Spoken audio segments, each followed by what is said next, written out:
you've done for them. Again, we said help them to succeed. And then last but not least, they follow you because of who you are and what you represent. And that's that character stuff. See, it starts with you, but it's not about you.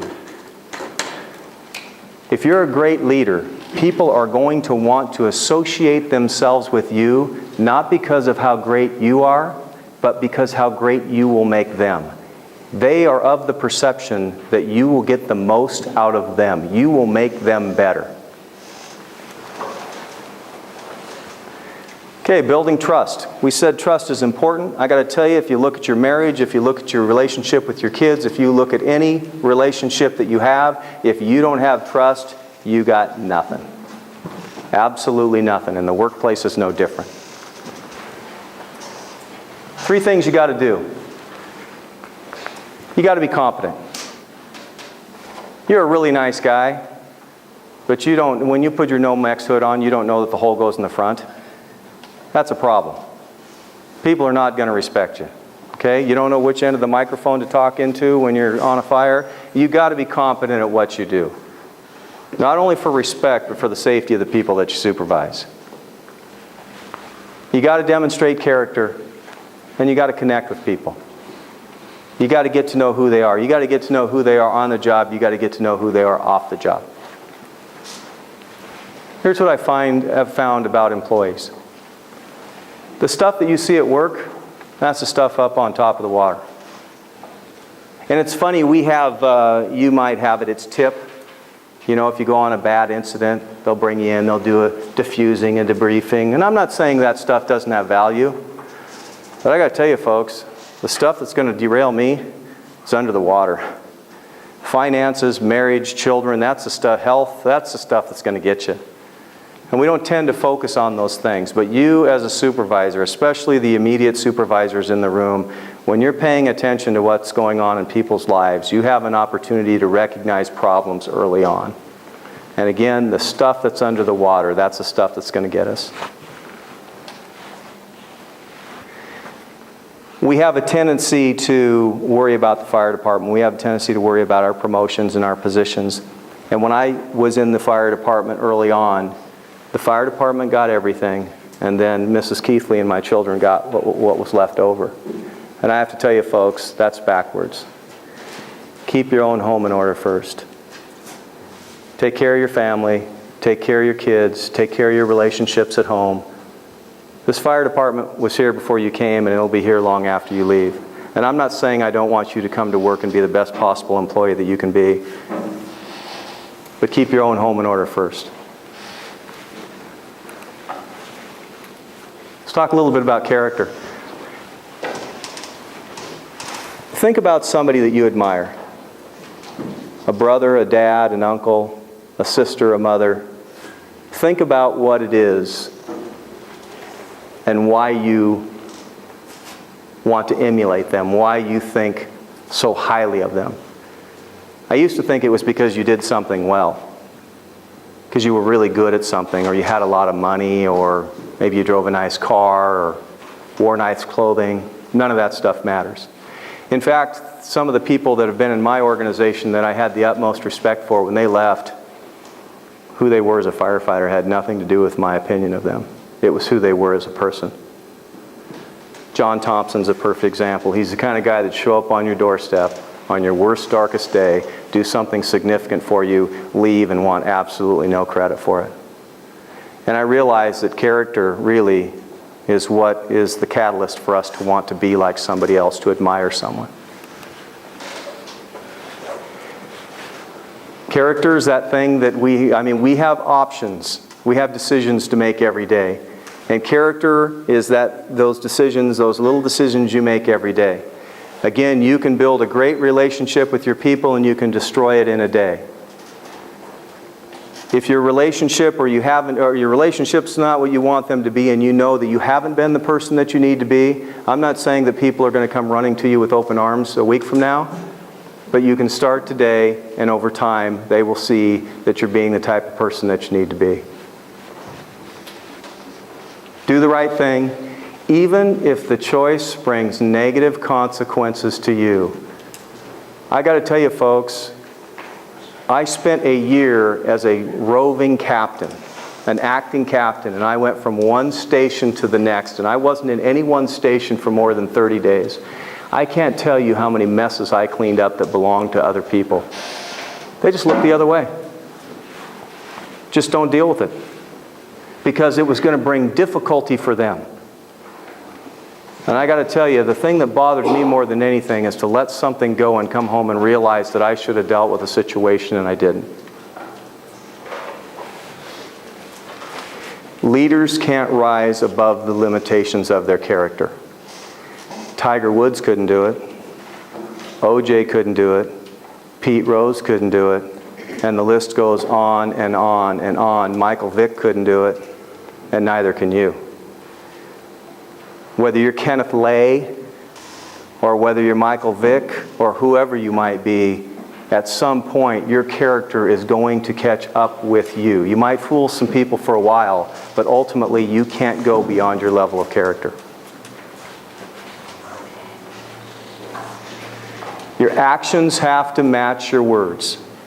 So here's what I want you to do. I want you to use the proverbial with your children, do as I say, not as I do, and let me know how that works out for you. And again, the workplace is no different. You have to emulate that which you say. Your words have to match your actions. You tell people don't do this, and then you go do it yourself. This is Craig Witherup. He's the CEO of PepsiCo. I think he's a fairly successful guy. People will tolerate honest mistakes. Again, we said take responsibility for your mistakes. We had a serious fire where an incident commander made some mistakes. And there was a company that actually was put in a bad situation and exposed to some stuff that they shouldn't have been. What he should have done was to go to them and say, what? I screwed up. I screwed up.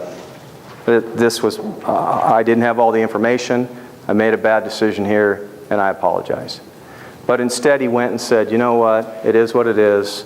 I didn't know it was somebody else's fault. He literally tried to dance around the fact that he just made a bad decision. The funny thing is if you go there and say, I did it, this one's mine, what kind of friendship, what kind of relationship, what kind of respect do you think those people have for you after you come in there and admit your fault? You're going to leave there and you're going to be okay. But you try and hide from it, you try and deflect it to somebody else, you're all done. Do people know when you made mistakes? Yeah. Yeah. They know it before you do. So you might as well just get on board. People will tolerate honest mistakes, but if you violate their trust, you will find it very difficult to ever regain their confidence. That is the one reason that you need to treat trust as your most precious asset. You may fool your boss, but you're never going to fool your colleagues or your subordinates. If I could bottle up leadership, if I could say to you guys, I'm going to leave you one statement today that I want you to live by in your organization, it's this right here. You don't build trust by talking about it, you build it by achieving results, always with integrity, and in a manner that shows real personal regard for the people with whom you work. That's it in a nutshell. Nothing more, nothing less. Achieve results, show a genuine regard for other people. Again, are we selfish? Yeah. Yeah. I didn't realize how much until I got married. And then I thought I was better, and then I had children. 3. Go figure. And then I realized I'm a complete mess. I'm selfish. What about a little Todd time here, huh? It's funny, you see people that never marry. And is there anybody in here that hasn't married or doesn't have any children? Okay, so I won't use that example. No. It's funny, I see older guys that are friends of mine. I love them to death. But they've never had a wife or a mate or a significant other or children. And they're terribly selfish because everything has been about them. And, you know, for me, I realized how selfish I was when I got married and when I had children. My wife, who will take her day and tip it upside down and take care of these children, at a moment's notice, and with no regard for her own time or what she wants to do. When she goes out of town, she leaves an Excel spreadsheet so I know when they're supposed to be at their different soccer games and different things. And so as soon as the door closes, I go over to my kids and I go, okay, which one of these can we mark off the list? I've got some things to do here.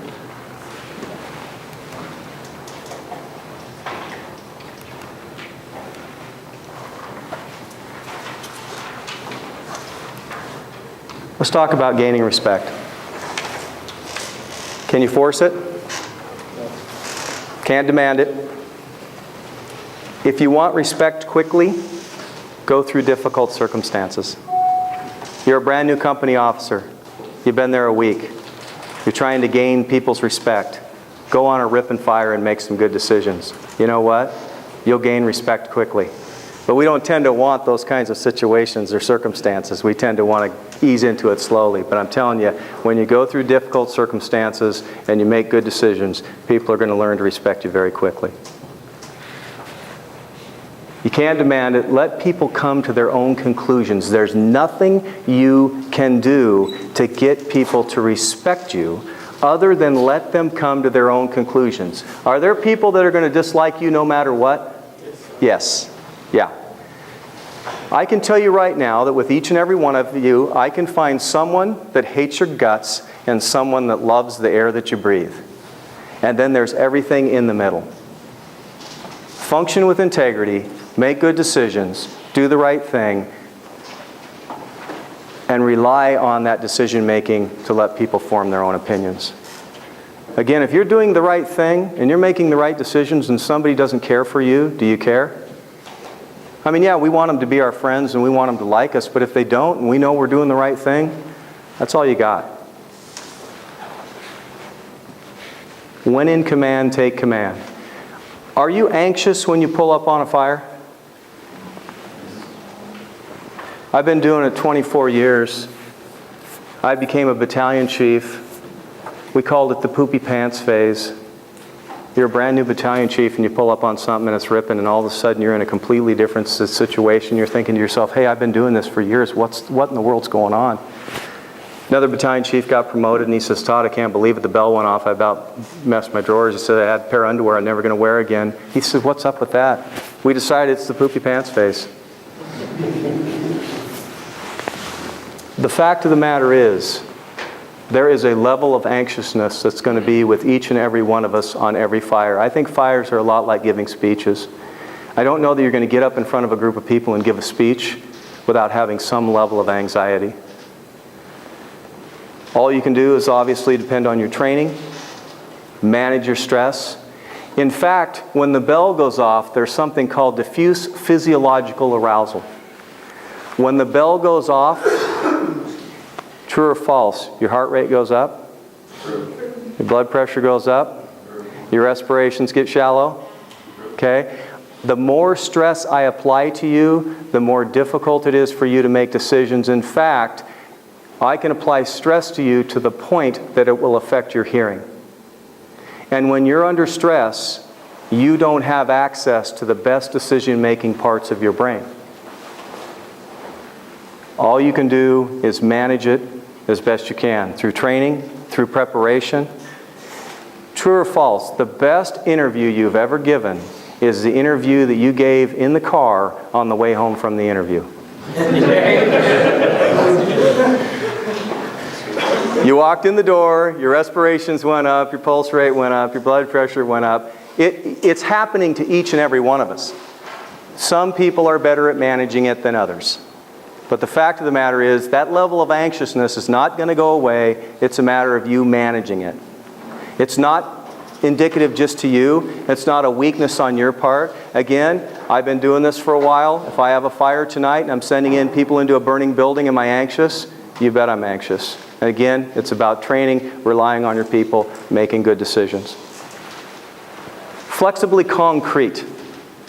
There are certain things that you're going to expect from your people, and you're not going to waver. You're not going to flex on those things. You're going to say, I want good conduct in the station. Are you going to allow them to have a little horseplay? Are you going to allow them to enjoy themselves at work? Yeah. but you're going to have good general conduct. Again, tell your people what you want. There are some things you're going to be concrete about. But you also can go to them and say, here's what I need to accomplish. Let's figure out how we want to accomplish it. Let them assist you in figuring out how you're going to go about making that happen. Believe in your people before they believe in themselves. Are people insecure? Yeah. We all have our fears. Okay? When you believe in people before they believe in themselves, again, you establish some incredible relationships. Take responsibility for your mistakes and give away your credit. What do we do? What do we tend to do when the chief comes up to you and says, you guys did a great job? Says, you did, officer. Thomas? Yeah. Thomas, great job. You made some great decisions. You're the greatest. You're a fire god, in fact.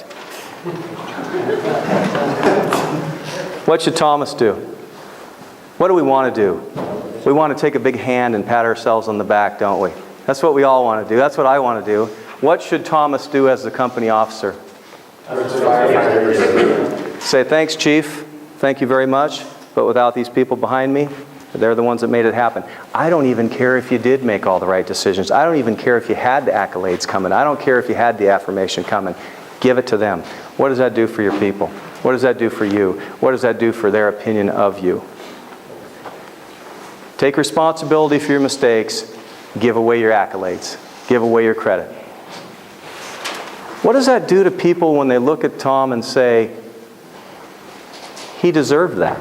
We didn't deserve it. What does it do to their relationship when he freely gives that away?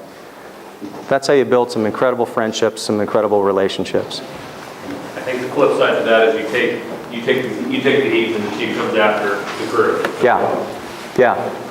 I remember Brunacini, and I'm not a big Alan Brunacini fan. I think he's done some great things for the fire service, but they burnt down an incredibly expensive building, and I want to say it was an automobile plant. Burned it to the ground. Made some horrible mistakes. And he went on the news and said, I'm the chief. This is mine. If anybody needs to take responsibility for this, it's me. And I thought, you know what? What a great approach. What do we tend to do? And I've been guilty of it. You know what? We want to try and find a way to get out of it. We want to try to find a way to deflect it. Okay, leading by example. We say this word. It flows off of our lips. We've all said it in every interview we've ever taken. We said it today. So tell me, how difficult is it to do? Not difficult. Pardon? It's not difficult. Really? I'm going to hang out with you more. Have you ever participated in an inappropriate joke in the workplace? Oh, yeah. Yeah. On occasion. You know someone who has. Yeah, I know. I know someone who knows someone. Yeah. I know you've never talked badly about your organization. Again, as a supervisor, you're supposed to be setting the example. And the example is that I'm not going to tear the organization apart in front of my peers, in front of my subordinates. Is that easy to do? Do we find ourselves tearing apart the organization in front of the people that we're supposed to be propping up? Absolutely. We do it on a daily basis. Okay? Very easy to say, very difficult to do. And I would just encourage you to do everything in your power to take the high road. What does it say for that person? Or what do you think about the person that sits in the room and everybody badmouths the organization and they just sit there and listen and don't participate? Or people are tearing apart a firefighter, he's this, he's that, and that person just sits there and doesn't say anything. What does that say about that person? What kind of feelings do you have about that person? Do you think highly of them? The person that doesn't participate? I do. We used to come to Station 7. We'd sit around the coffee table and we'd tear the organization apart. We could usually have it dismantled by about 8:30. And we'd all badmouth the organization. Oh, we're doing this wrong, we're doing that wrong. And Dan Rossos would stand up at some point after we were all done shooting our mouths off and he'd go, you know what? You guys are right, that's it. I'm going downtown and I'm going to quit. End of conversation. You're going to quit? Really? It put it right into perspective for us. We said, okay, time to get to work. We get paid fairly well to do something we love. We're not digging ditches. We've got benefits, we've got things, and I apologize for the volunteers. Obviously, that's probably not the case for you, but for the paid people, you live in a great community here. You're responsible to serve people. They take good care of you. They pay you well. We have no right to sit at the coffee table and tear the organization apart. Again, especially for your supervisors. And for the firefighters, again, we said, don't just expect it from your company officer. We don't just expect leadership from the officer. We expect leadership from all of you. Transitioning from firefighter to company officer, is that difficult? Anybody in here ready to make that transition? Okay, well, I guess we can just skip this slide then. Is it difficult? Here's what's funny, is that people talk about making the transition from firefighter to company officer, making that transition from being one of the group to being in charge. You know what? People don't want a friend. If you're taking on the responsibility as a supervisor, they don't want a friend. They want a boss. They want somebody that's going to make some decisions. They want somebody that's going to provide direction for them. We think they want a friend. It's just like your son or your daughter. You got a choice. You can either be their dad or their mom, or you can be their friend. Try one or the other and tell me how it works out for you. I love my son dearly, but I'm not here to be his friend. I hope I can be his friend. I hope I can have a great relationship with him, and I do. But first and foremost, I'm his dad. And the fact of the matter is the workplace is the same way. You're paid to be the boss. You need to be the boss. And if you don't want to be the boss, you need to get out of the seat. Okay, so red helmets indicate what? Officer. And yellow helmets indicate what? Okay? Is this officer, and I will say this is a newly appointed officer, is this officer got it wrong? Love him to death. Great guy. You want him on the roof. You want him cutting the hole. He's doing what he's good at. He's doing what he's done for a long time. But now he's in charge, and that's not what we want. Okay? Now, I know you can't see it, and it looks as though he doesn't have his gloves on, but he doesn't. So what's he going to say to all the other people? That, You guys didn't put your gloves on. you don't need those. Is getting away. He's just leading by example. He's leading by example. Again, what are you going to be able to say about PPE when you're not wearing your gloves? Okay? Again, that's not his job. Who's supposed to be running the saw? Who's supposed to be running the axe? Okay? This is what we want to see. Firefighters in front, officers in back. And here's the interesting thing about firefighter company officer, battalion chief, or firefighter officer, incident commander. Here's what we need.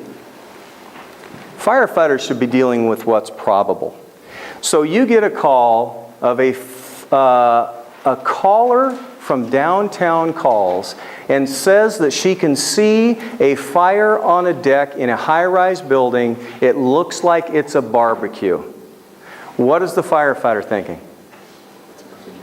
It's barbecue. What should the officer be thinking? It's a fire. What should the BC or the incident commander be thinking? Yes. So when you look at firefighters and you look at what you're attempting to do, so we say to firefighters, yeah, pull the line, look at the construction, do a 360, evaluate where the fire might be located. Have you paid attention to what you're trying to do?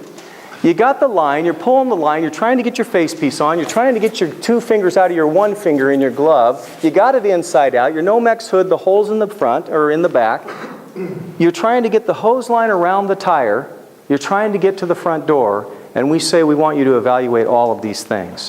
What you should be paying attention to is the very focused responsibility of your job, which is to get the line in place, have your full PPE in place, have the line paid out so when you come to the front, you can quickly evaluate where the fire might be located, and in the door you go. What should the officer be looking for? What kind of construction do we have? What kind of smoke conditions do we have? Should they be in there? That officer's coming up behind you to take a little bit wider view of the circumstances. They need to be thinking about what's possible here. Is it possible that this thing's going to flash? Is it possible that the fire's underneath of us? Is it possible that this fire is worse than it might appear to be? And your IC or your BC needs to be thinking about, what's the worst case scenario? If I'm not thinking about my worst case scenario and I get a mayday on the radio, I'm all done. I'm all done. I need to be thinking about what's the worst case scenario here. Firefighters are dealing with what's probable. Officers need to be anticipating what's possible. Chief officers need to be thinking about what's the worst case scenario. If this floor fails, if this building flashes, am I prepared to deal with it? Now, I'm not saying you need to call a second alarm on a phone booth, but you need to anticipate. Because if you don't anticipate, you're in deep trouble. I took a class and the incident commander or the presenter said, don't fight the fire that you see. He said, resist the temptation to fight the fire that you see. So you pull up on an apartment building that's 4 stories tall, center hallway, or garden apartment, whatever you want, and you've got heavy fire showing on the 3rd or 4th floor. How long is it going to take you to get a working hose line onto that floor directing water into the fire? How long? How long does a hydrant take? How long does it take you to get the line pulled? If it's a center hallway, you've got to make access through the building and up. If I'm fighting the fire that I see right now, I'm in trouble. Because it's going to be 4 or 5, maybe even 6 minutes before that working hose line gets to that location. I need to be fighting the fire that I'm going to have in 6 minutes, not the fire that I see right then.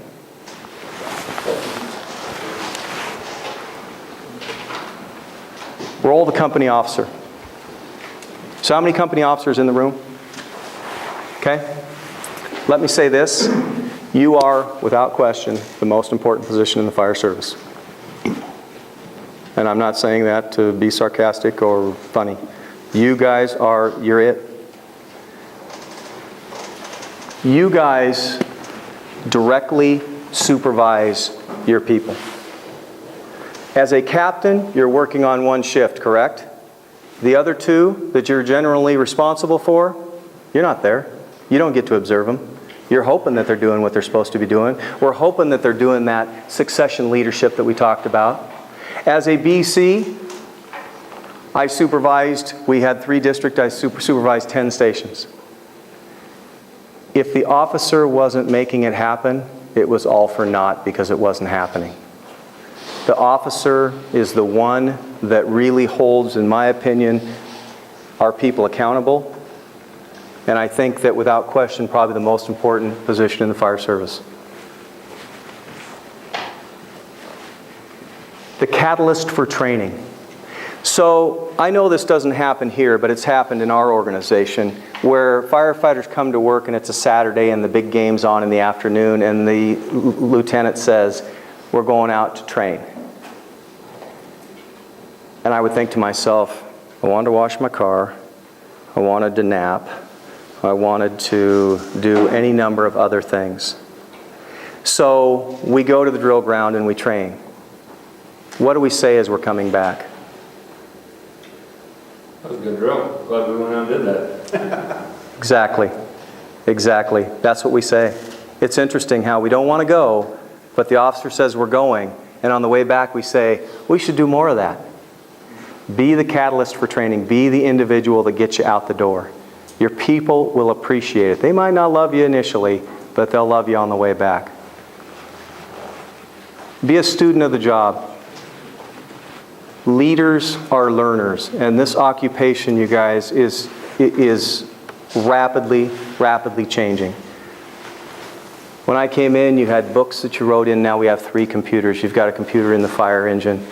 You went from an open cab to a turbocharged enclosed cab. We didn't know what RIT was. We didn't know what Mayday was. The equipment, the turnouts, the SCBAs, the hiring process, the makeup of the workforce, every aspect of this job has changed immensely. And it's going to continue to change. And you as company officers and as supervisors, the only way that you're going to be successful is if you communicate with your people. You make sure that they know the policies and the procedures of the organization. We'll talk more about that. Be a coach, be a mentor. Uh-oh, I did it again, didn't I? You don't got to tell me 3 times.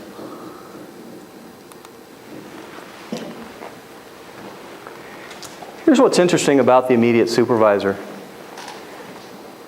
You guys work for your organization, but you form your opinion of your organization based on the relationship that you have with your immediate supervisor. If your relationship with your lieutenant is good, what's your opinion of your organization? It's good. If your opinion of your immediate supervisor is poor, what's the opinion of your organization, or what's your opinion of your organization? It has a tendency to suffer. So again, good supervisors are very important.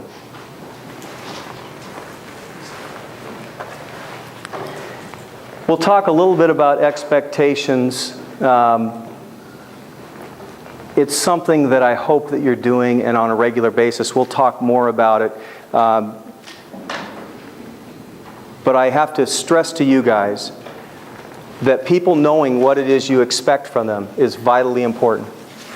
If you all got one of these, okay? And every time I have a new company officer that reports to me, I sit down with them and I go over this with them. Now this sounds crazy, but I started doing this with my company officers, and you know what they told me to the person? Thank you. I've never had anybody come here and sit down and go into detail about what it is they want or I want them to do. Now you say, hey, we have policies and procedures. I got to tell you, when you look at a policy and procedure, there's no more white on that paper than there is black. Talk about what you want from them in terms of training. Talk to them about what you want from them in terms of emergency response. Talk to them about what you want from them in terms of customer service. Talk to them about what you want in terms of the environment in the fire station. If you don't have one of these and you're a supervisor, I want to encourage you to sit down and put your thoughts on paper. What do you want from your people? What's important to you?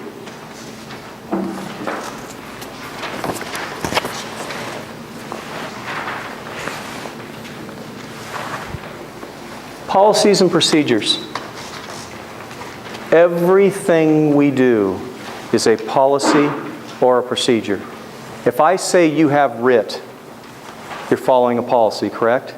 If I say set up your aerial, you're following a procedure, correct?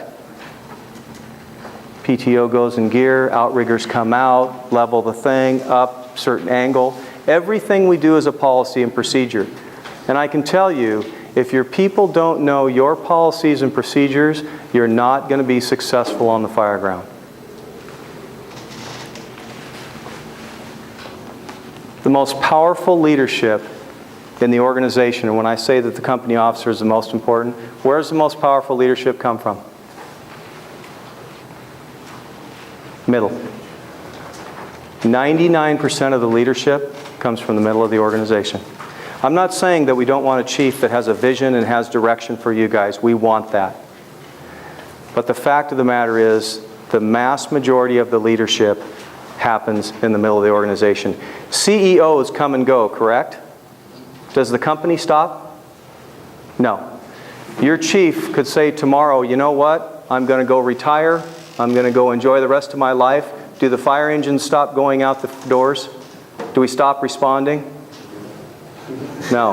He's not on it. He's ready to retire. And again, that's no disrespect to your chief or to my chief or any other chief. We want leaders at the chief level, but the fact of the matter is, you guys make the world go round.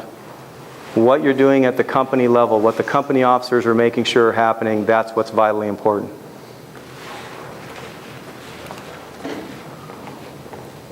What's the most important job of a company officer? We'll go a few more minutes, we'll take a break. Most important job of a company officer? Safety. Safety? Anybody else? Knowing your people. Knowing your people?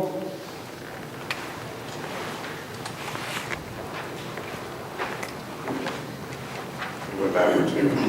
That's it. Did you guys set me up on this thing, Mike?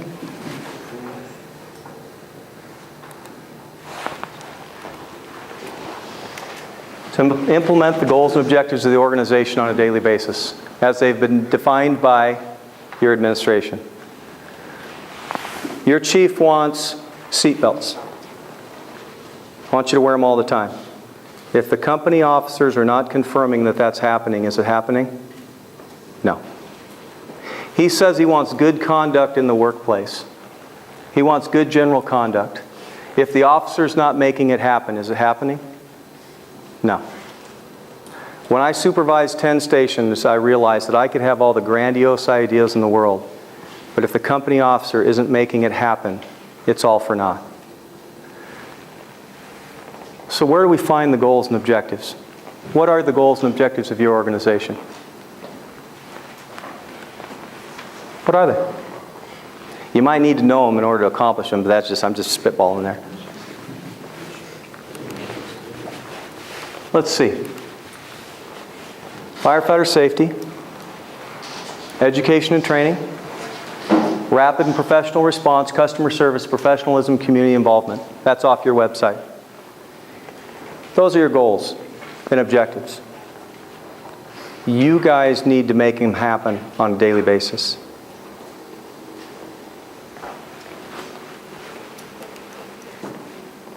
Here's what you're responsible for. Get there quick, fix the problem, be nice, and come home safely. Does that sound pretty simple?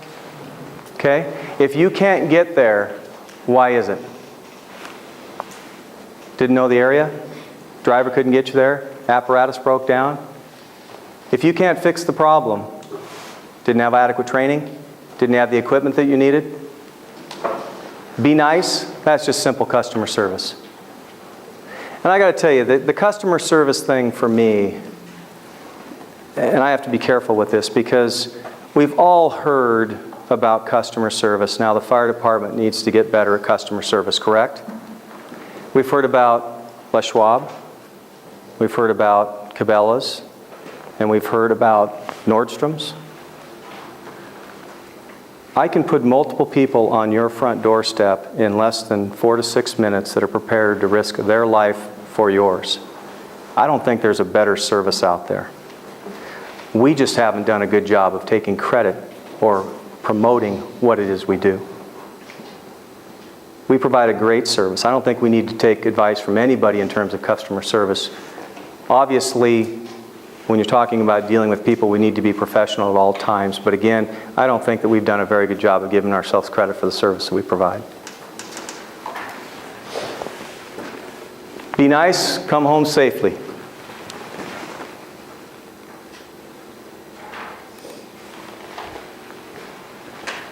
Okay, so here's how we accomplish the goals and objectives. We saw what they were. You do it through proper PPE. And I'm not talking about your turnouts. I'm talking about policies, procedures, and expectations. Everything we do is a policy. Everything we do is a procedure. Your job as a company officer, your job as a supervisor is to make sure that people understand what those things are.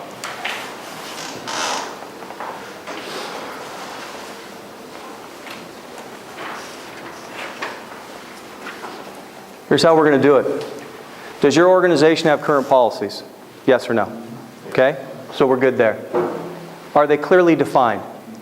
Do your people know what the expectations are? More importantly, do they know what your expectations are as their immediate supervisor? When I pull up on the fire ground as a battalion chief and I look up on the roof and I've got firefighters that are ventilating with no SCBA on, whose fault is that? Mine. When I pull up and I've got people in black jeans running Hurst tools, they got helmets and jackets and black jeans, whose fault is that? Mine. Sit down with them, tell them what it is you want. If you're a company officer, I want you to write an expectation or expectations for your firefighters. In Portland, you look across the coffee table and you're looking at a face you've never seen before. You need to be able to say, hey, if you have a few minutes, a little bit later, I'd like to talk to you about some expectations. I'd like to talk to you about some things that are important to me. Telling your people what it is you expect from them. You know what's amazing? When you tell people what you want, you know what they do? They do it. It's nuttiness.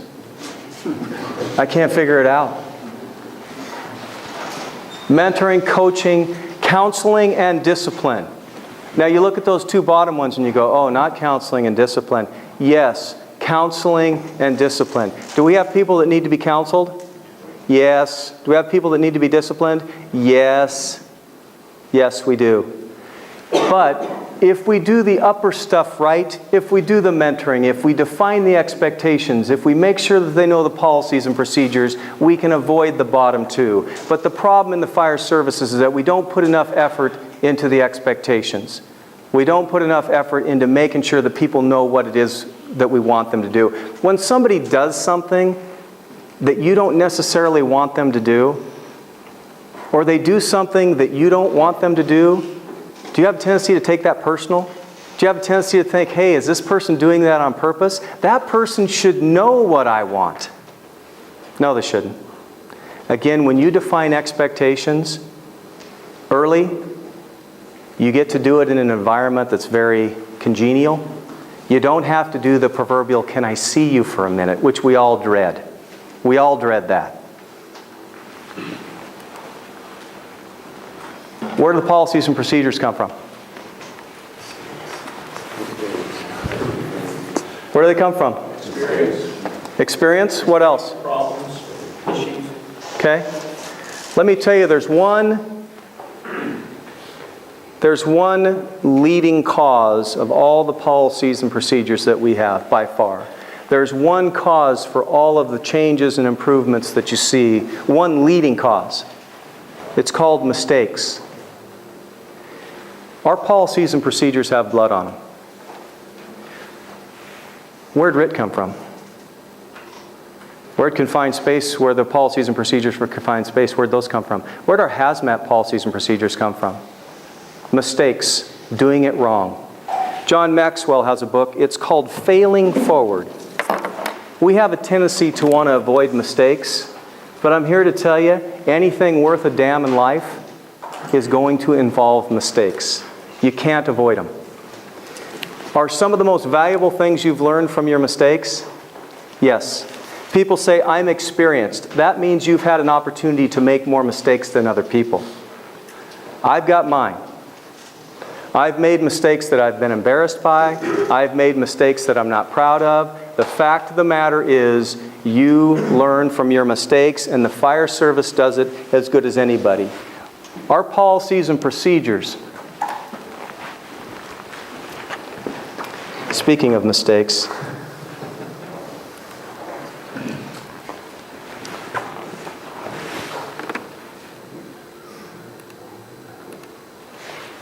come from that. Injuries and fatalities.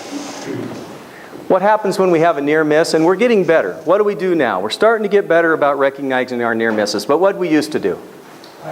Shh. Don't tell anybody.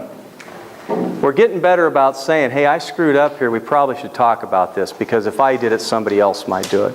So we're getting better about dealing with our mistakes. We're getting better about learning from them. But for the most part, injuries and fatalities. They come into your organizations as minimum standards. It might come from OSHA, might come from NFPA, it might be NFPA 1500, and then you guys take some of those things and you turn them into a best practice.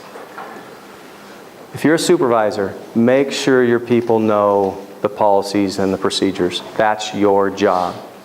Again, our job is to implement the goals and objectives of the organization as your administration has defined them. You do that by making sure your people understand the policies and procedures.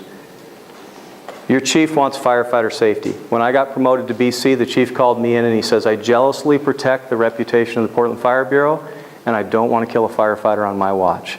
And I want you to do everything in your power to prevent that from happening.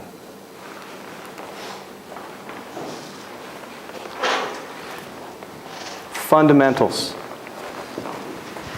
I'll tell you what, let's take a break.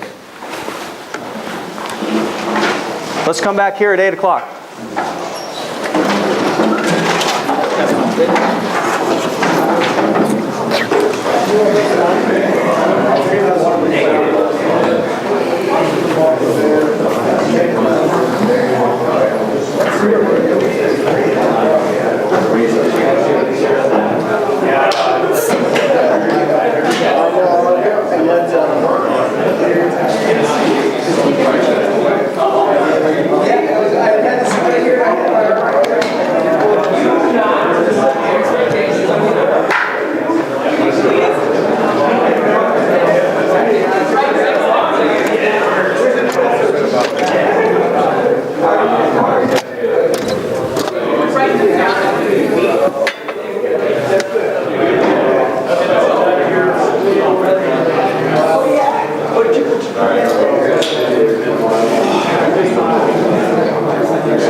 What do we want?